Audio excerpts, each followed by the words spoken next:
नमस्कार दोस्तों, सुभाष की बात में आपका स्वागत है। हम आज ये कहने की स्थिति में हो सकते हैं कि एक चांद आसमां पर है, एक मेरे पास है।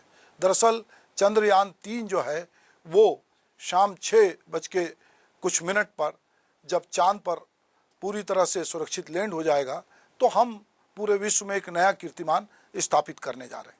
करीब 77 साल पहले लिखी कवि रामधारी सिंह दिनकर की ये कविता जेहन में इस पूरे मामले को देखकर उमड़ घुमड़ रही है। चांद को चुनौती देती है कविता, हमें मोटिवेट कर रही है कि आइए जब हम कुछ समय बाद चांद पे उतरने वाले हैं, इससे पहले रामधारी सिंह दिनकर की इस कविता की कुछ पंक्तियों को पढ़ते हैं। मैं ना बोला किंतु मेरी रागनी बोली, देख फिर से चांद मुझको जानता है तू, स्वप्न मेरे बुलबुले हैं, है यही पानी, आग को भी क्या नहीं पहचानता है तू। मैं ना वह जो स्वप्न पर केवल सही करते हैं, आग में उसको गला लोहा बनाती हूँ और उस पर नींव रखती हूँ नए घर की, इस तरह दीवार फौलादी उठाती हूँ। मनु नहीं, मनु पुत्र है यह सामने जिसकी कल्पना की जीभ में भी धार होती है। बाण ही होते हैं विचारों के नहीं केवल, स्वप्न के भी हाथ में तलवार होती है। स्वर्ग के सम्राट को जाकर खबर कर दे, रोज ही आकाश चढ़ते जा रहे हैं वे, रोकिए जैसे बने इन स्वप्न वालों को, स्वर्ग की ओर ही बढ़ते जा रहे हैं वे। दरअसल हमारे देश के वैज्ञानिकों ने एक गौरवमयी पल को सामने लाके खड़ा कर दिया। 23 अगस्त का दिन हमारे इतिहास में स्वर्णिम अक्षरों में दर्ज होने के लिए बेताब है। दरअसल 23 अगस्त की शाम 6:04 पे चांद पर हमारा चंद्रयान उतरने जा रहा है। मंगलवार को इसरो ने चांद की नई तस्वीर शेयर की है जो चंद्रयान-3 से क्लिक की गई है। चंद्रयान ने 70 किलोमीटर की दूरी से जो है लैंडर पोजीशन डिटेक्शन कैमरे की मदद से ये तस्वीर खींची है। चंद्रयान-3 फिलहाल चांद पर लैंडिंग के लिए सटीक जगह खोज रहा है। इसे 25 किलोमीटर की ऊंचाई से लैंड किया जाएगा। चंद्रयान-3 के लैंडर की सॉफ्ट लैंडिंग में 15 से 17 मिनट लगेंगे। इस ड्यूरेशन को 15 मिनट ऑफ द टेरर यानी खौफ के 15 मिनट कहा जा रहा है। दरअसल पिछली बार कहीं इसमें चूक हुई थी। अगर चंद्रयान-3 मिशन सफल होता है, भारत का चंद्रमा के साउथ पोल पर उतरने वाला यह पहला देश बन जाएगा। दुनिया भर में भारत का नाम रोशन करने वाले इसरो की सफर जो है वो भी कम रोचक नहीं रहा है। साल 1962 में देश के पहले प्रधानमंत्री पंडित जवाहरलाल नेहरू ने भारतीय राष्ट्रीय अंतरिक्ष अनुसंधान समिति की स्थापना की। बाद में डॉक्टर विक्रम साराभाई ने उन्नत टेक्नोलॉजी के विकास के लिए 5 अगस्त 1969 को इसका नाम बदल के भारतीय अंतरिक्ष अनुसंधान संगठन इसरो कर दिया। आज इसरो को दुनिया की बड़ी अंतरिक्ष एजेंसियों में से एक के रूप में जाना जाता है। यहाँ पर एक बात मैं कहना चाहूँगा कि अभी हाल ही में एक रॉकेट बॉय करके एक सीरीज आई है जिसमें विक्रम साराभाई और भाभा ये दोनों और उसके बाद अब्दुल कलाम ये तीनों लोगों की जिस तरह की जुगलबंदी बनती है और उसमें नेहरू किस तरह की भूमिका निभाते हैं, बहुत ही अद्भुत जो है पूरी सीरीज है रॉकेट बॉय। और ये जो है मुझे लगता है कि इसमें विक्रम साराभाई का किस तरह का काम था, भाभा का जो है किस तरह का काम था और किस तरह से उस समय प्रधानमंत्री जवाहरलाल नेहरू किस तरह से काम कर रहे थे। भारत एक वैज्ञानिक उन्नति की ओर बढ़े, इसके लिए जो है ये प्रयास हुआ। 19 अप्रैल 1975 को भारत ने अपने पहले सैटेलाइट आर्यभट्ट को रूस के लॉन्च सेंटर से सफलतापूर्वक लॉन्च किया और अंतरिक्ष की दुनिया में अपना नाम दर्ज कराया। हालांकि एक्सपेरिमेंटल सैटेलाइट था, लेकिन इसने भारत के सुनहरे भविष्य के लिए नींव तैयार की। 18 जुलाई 1980 को इसरो ने SLV-3 का सफल परीक्षण किया। इस सफल परीक्षण के साथ भारत ने अपना नाम दुनिया के उन देशों में शामिल कर लिया जो अपने सैटेलाइट को खुद लॉन्च करते हैं। इसके माध्यम से इसरो ने रोहिणी सैटेलाइट RS-1 को पृथ्वी के ऑर्बिट में स्थापित किया। साल 1983 में दूरसंचार, दूरदर्शन प्रसारण और मौसम पूर्वानुमान के लिए INSAT-1B को प्रक्षेपित किया गया। साल 1994 में polar satellite launch vehicle PSLV का सफल प्रक्षेपण किया गया। इस लॉन्च व्हीकल की मदद से अब तक 50 से अधिक सफल मिशन लॉन्च किए जा चुके हैं।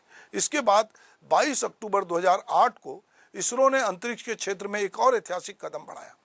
1380 किलोग्राम के चंद्रयान 1 को काफ़ी उम्मीदों के साथ भेजा गया। एक दौर में साइकिल पे रॉकेट का सामान ढोने वाले इसरो ने साल 2014 में कुछ ऐसा कर दिखाया जिसने पूरी दुनिया को हैरान कर दिया। इसरो ने 450 करोड़ रुपए के किफ़ायती मिशन मंगलयान को अपने पहले ही प्रयास में मंगल की धरती पर उतारकर कीर्तिमान स्थापित किया। ऐसा करने वाला भारत चौथा देश बना। 22 जुलाई 2019 को भारत ने अपना दूसरा मून मिशन चंद्रयान 2 लॉन्च किया। हालांकि मिशन असफल रहा, लेकिन इसे एक उपलब्धि के तौर पर देखा गया। 14 जुलाई 2023 को भारत ने चंद्रयान 3 मिशन लॉन्च किया, जिसे 23 अगस्त को चांद की सतह पर उतरने की तैयारी कर ली है। चांद हमारे लिए धार्मिक रूप से एक देवता है, तो साहित्य जगत में इसे प्रेमियों की नज़र से भी प्रेमिका का चेहरा कहा जाता है। तो बच्चों के लिए चंदा मामा है। वहीं वैज्ञानिकों ने इसे एक नई संभावनाओं में बदल दिया है। चांद पर हमारे कई फिल्मी गीत रचे गए हैं। इसमें अगर मैं बात करूं कि चलो दिलदार चलो, चांद के पार चलो, चौदहवीं का चांद हो या आफताब हो, जो भी हो तुम खुदा की कसम लाजवाब हो, तुझे चांद के बहाने देखूं, तू छत पर आजा गोरिये, इस तरह के बहुत सारे गाने अगर मैं गानों की याद करूं तो चांद सी महबूबा हो मेरी, कभी मैंने ऐसा सोचा था, हाँ तुम बिल्कुल वैसी हो जैसा मैंने सोचा था। इस गाने के बाद जब चांद पर लोग गए और चांद पर उस तरह की चीज़ें नहीं मिली तो बहुत बार इसका मजाक भी उड़ाया गया कि अगर महबूबा जिस तरह की चांद की तस्वीर आ रही है, अगर आप उस तरह की कल्पना कर रहे हो तो निश्चित रूप से आपकी महबूबा जो है वो नाराज़ हो जाएगी और नाराज़ होकर वो गुस्सा भी हो सकती है। तो ये कहीं ना कहीं हम देखते हैं कि चांद हमारे 30 त्यौहार, यदि हम ईद मनाते हैं, सब्र करो सब्र करो सब्र बड़ी चीज़ है, आज रात को चांद दिखेगा कल सुबह ईद है।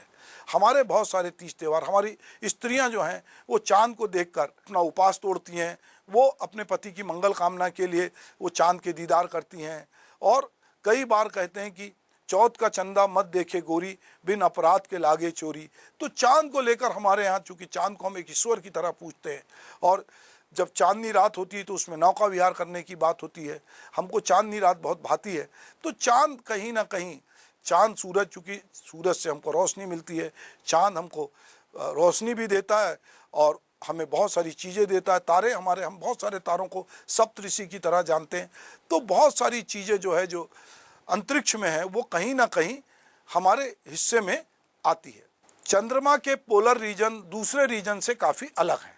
यहाँ कई हिस्से ऐसे हैं जहाँ सूरज की रोशनी कभी नहीं पहुँचती और तापमान -200 डिग्री सेल्सियस से जो है नीचे चला जाता है। ऐसे में वैज्ञानिकों का अनुमान है कि यहाँ बर्फ़ के फॉर्म में अभी भी पानी मौजूद हो सकता है। भारत के 2008 के चंद्रयान 1 मिशन ने चंद्रमा की सतह पर पानी की मौजूदगी के संकेत दिए थे। नासा ने बताया कि इस समय अत्याधुनिक सेंसर मौजूद है, लेकिन इस उबड़ खाबड़ जमीन और रोशनी से जुड़ी परिस्थितियों की वजह से चंद्रमा के दक्षिणी ध्रुव पे उतरे यान के लिए ज़मीनी परिस्थितियों का आकलन करना मुश्किल होगा। इसके साथ ही कुछ सिस्टम बढ़ते हैं और घटते तापमान की वजह से भी प्रभावित हो रहा है। चंद्रमा इन दिनों भारत ही नहीं, रूस और चीन की अंतरिक्ष एजेंसी के लिए भी रुचि का विषय बना हुआ है। रूस ने चंद्रयान 3 के बाद ही अपना अभियान लूना 25 को चंद्रमा की ओर भेजा था। लूना 25 को भी चंद्रमा ने दक्षिणी ध्रुव पर लैंड करना था, लेकिन लूना 25 पिछले हफ्ते नियंत्रण से बाहर होने के कारण चांद की सतह पर क्रैश हो गया। भारतीय मूल के अमेरिकी एस्ट्रोनॉट सुनीता विलियम ने बुधवार को कहा है कि चंद्रयान 3 के चंद्रमा पर उतरने का मुझे बेसब्री से इंतजार है। मैं खुश हूँ कि भारत अंतरिक्ष में रिसर्च और चंद्रमा पर स्थायी जीवन की खोज में सबसे आगे है। देश और विदेश में इस मिशन की सफलता के लिए पूजा पाठ और दुआएं मांगी जा रही है। हम ये कामना करेंगे कि मानवता के लिए जो है ये एक उम्मीद बने और मानव सभ्यता जिस तरह से आगे बढ़ रही है और जिस तरह विज्ञान आगे बढ़ रहा है और हम बहुत सारी खोज के जरिए जो है हम बहुत सारी काम कर रहे हैं, तो कहीं ना कहीं मानवता के लिए एक नई राह इससे खुलेगी। हम ऐसा मानते हैं, क्योंकि जो काम विक्रम साराभाई जी ने किया या भाभा ने किया और उसके बाद के वैज्ञानिकों ने किया और लगातार कर रहे हैं, तो विज्ञान ने हमारे जीवन में बहुत सारी तब्दीली लाई है। और आज हम विज्ञान की वजह से ये कि जान पाते हैं कि बरसात कहाँ होगी, तूफान कब आएगा, समुद्र में तूफानी लहरें कब आएंगी। ये बहुत सारी चीज़ें विज्ञान ने हमारे लिए आसान किया है। निश्चित रूप से अंतरिक्ष पर जब यह हमारा चंद्रयान 3 सफलता से चंद्रमा पे उतरेगा तो हमारे लिए नई संभावनाओं के द्वार खुलेंगे और भारत जो एक नई ताकत है, वैज्ञानिक ताकत है, साइंटिफिक जो एक टेम्परामेंट की तरफ भारत बढ़ा है और जिसकी शुरुआत जवाहरलाल नेहरू ने की थी, मुझे लगता है कि आने वाले समय में भारत पूरी दुनिया में इसी तरह के प्रयोगों से अपना लोहा मनवाएगा। हम उम्मीद करते हैं कि इस बार चंद्रयान 3 जो है वो बहुत आराम से लैंड करेगा और हम सब टकटकी लगाए आसमान की ओर देखेंगे, टीवी की ओर देखेंगे, इसरो की तरफ देखेंगे और उम्मीद करेंगे कि ये हमारा मिशन सफल हो। नमस्कार।